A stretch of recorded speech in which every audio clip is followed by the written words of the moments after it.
Ma Mission TV, le miroir du monde.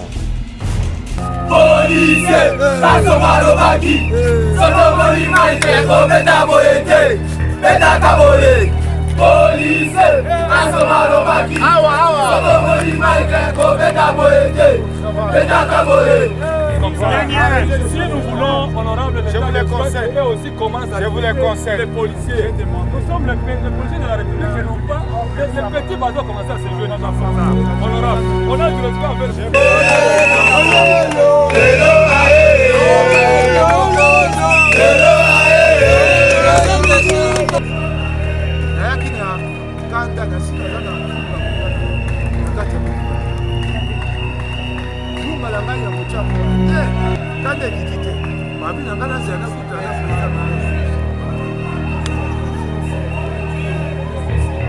nazali na confiance ba mo bibate makambo basali papa yo ko sana confiance ba to ba makambo basali monsieur Molengo na obtenu 1817. Je suis allé en contestation devant la Cour constitutionnelle, j'ai introduit l'arrêté. L'affaire, la cause a été appelée et entendue. Mes avocats ont comparu, ses avocats ont comparu. Les deux parties ont plaidé. L'affaire a été prise en délibéré et jamais l'arrêt n'a été rendu. Jamais l'arrêt n'a été rendu jusqu'à la semaine passée. À ma surprise générale, j'apprends qu'une liste définitive a été élaborée, que le nom de M. Molengo Sakombe figure sur cette liste. Mais comment vous allez aligner son nom sur la liste définitive alors que l'arrêt dans l'affaire SE 141 n'a jamais été rendu?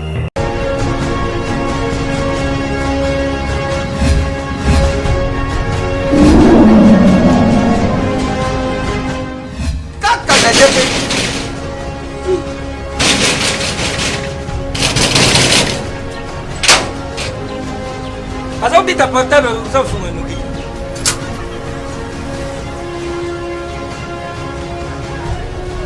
Histoire c'est pire. Ah merci! CPX! CPX ici c'est la Tatia!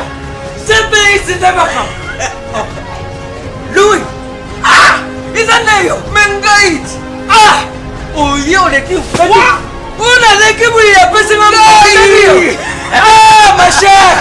Ah ma chère! Ah! Ngale lobi oyo! Bisa to mesana kanda te! Awa mutu nyoso soka koti abimaka de service. Mais ma chère, GPX. Oh, ils allaient GPX. 10 ans de service.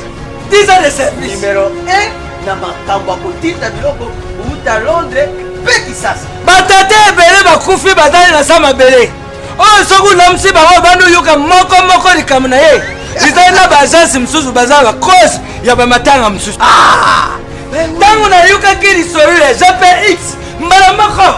Na Kisasa adresse na biso ezali moko na Lopoli 73. Ah parti place tozali facile na Londres kuna ezali kaka na esika stade ya Tottenham ezalaka ndinga esika bana na biso bazali. Et puis boko senate GPX eza kaka moko boyo badongola miso busakewa butiba desordre bukei busali makamabila ba desordre bukomoruka bubibisa répétition ya GPX. Réputation. Phénomène de réputation. Ah la constipation. GPX numéro 1 ya fête congolais na Londres.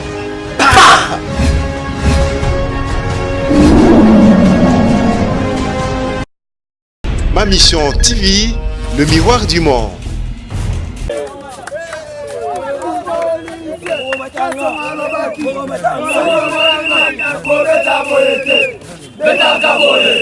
Policier, Sasomalobaki, Sotomoli Maïteko, Beta Boyete, Beta Kabole. Policier, Sasomalobaki, Sotomoli Maïteko, Beta Boyete, Beta Kabole. Policier, Sasomalobaki, Sotomoli Maïteko, Beta Boyete, Beta Kabole. Policier, Sasomalobaki, Sotomoli Maïteko. apprennent à nous respecter. Ça doit commencer comme ça. Si nous voulons, honorable l'État, et aussi commence à respecter les policiers. Nous sommes les policiers de la République et non pas les petits doivent commencer à se jouer des gens comme ça. Honorable, on a du respect envers vous.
Yeah.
Il a commis boss.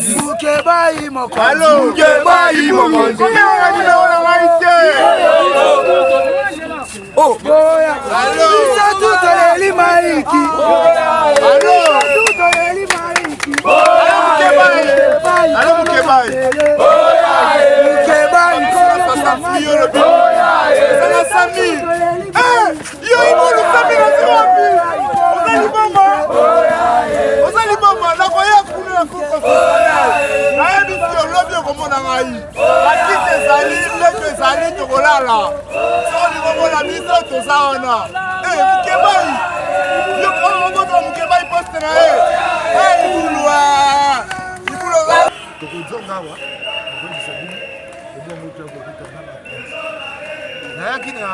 kanda na sina za na vunga kuna na kati ya mutuka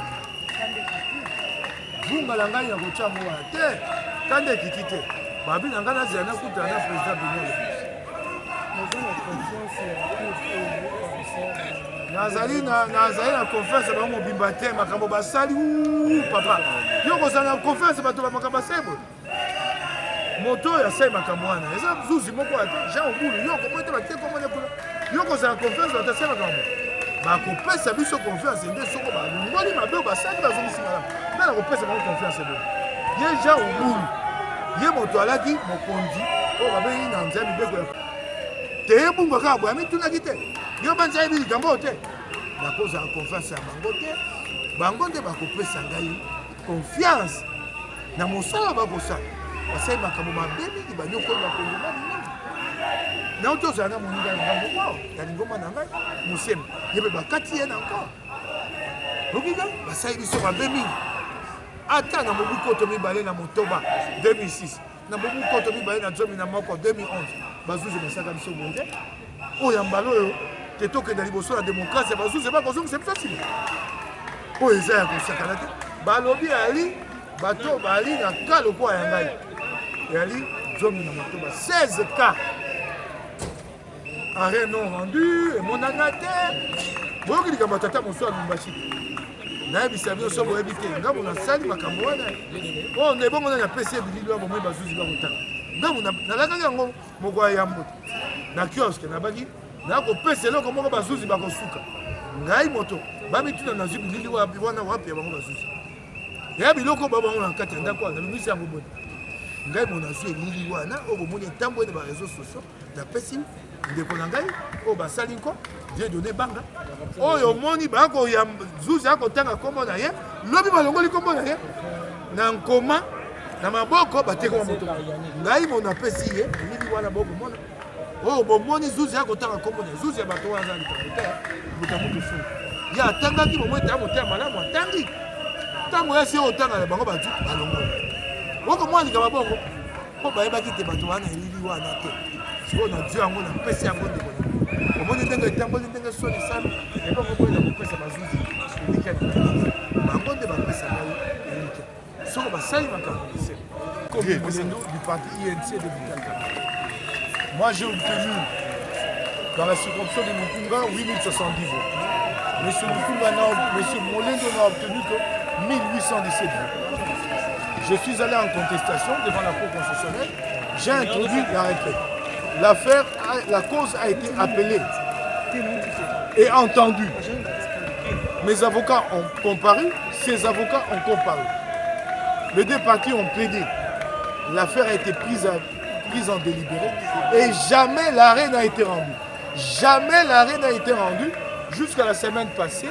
À ma surprise générale, j'apprends qu'une liste définitive a été élaborée, que le nom de M. Molendo Sakobi figure sur cette liste-là.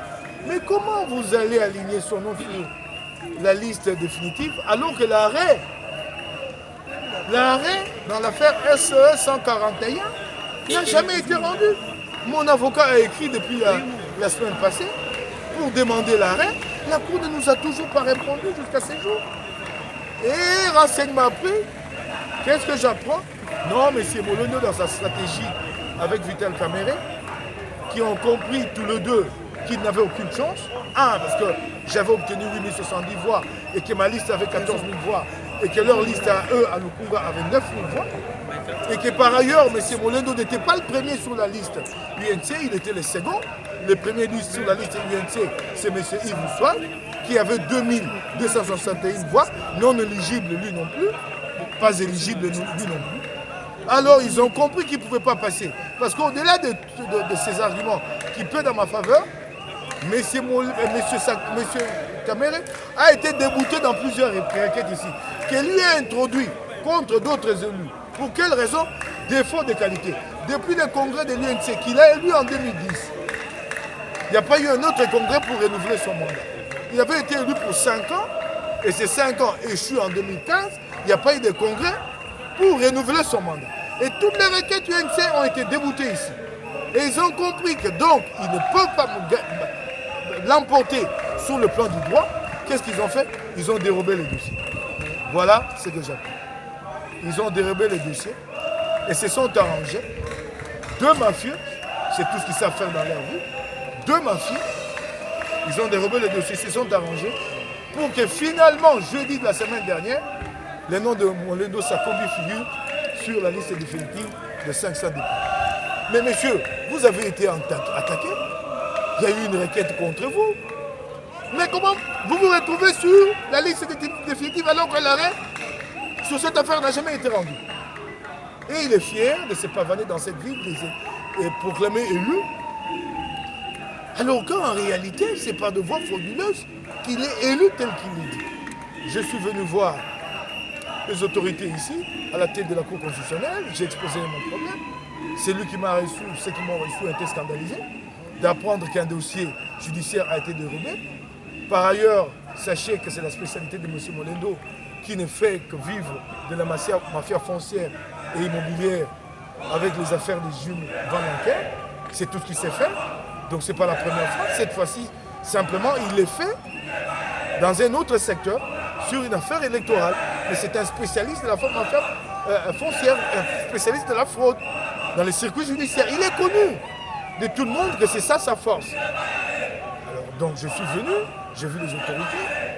Ceux qui m'ont reçu, comme je le disais, étaient scandalisés. Ils m'ont écouté avec une oreille attentive. J'étais venu, le président n'est pas là. C'est lui ou ceux qui m'ont reçu ont promis de rendre compte à qui des droits.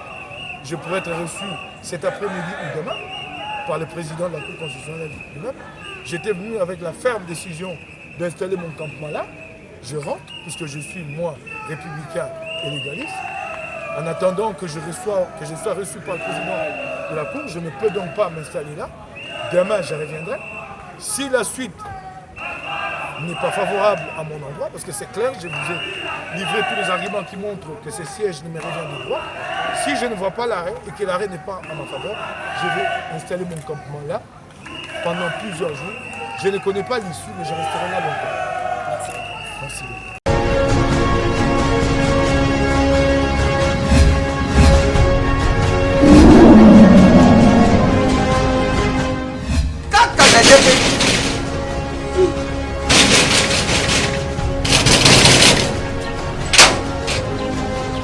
azobita portable ozofunga nuki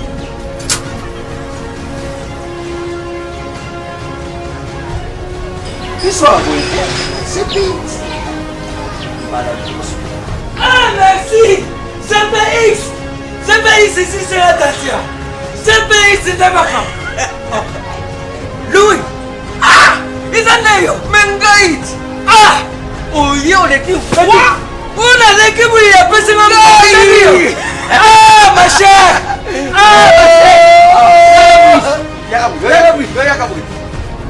ah ngane lobi oyo biso tomesana kanda te awa mutu nyonso soki akoti abimaka desem mais ma chère CPX oyo ezali GPX 10 ans de service 10 ans de service numéro 1 na makambo ya kotinda biloko uta Londres mpe Kisasa batate ebele bakufi batali na sa mabele oyo soki unamusi bango bandi oyoka moko likambo na ye ezali na baagence mosusu baza bakose ya bamatanga mosusu ntango nayokaki lisolo ya GPX mbala moko na Kisasa adresse na biso ezali moko na Lopoli 73 place tozali facile na Londres kuna ezali kaka na esika stade ya Tottenham ezalaka ndinga esika bana na biso bazali epuis bokosana te GPX eza kaka moko boyo badongola miso buzakewa butiba desordre bukei busali makamabila ba desordre bukomo ruka bubibisa répétition ya GPX réputation phénomène de réputation ana ba constipation GPX numéro 1 ya French Congolais na Londres.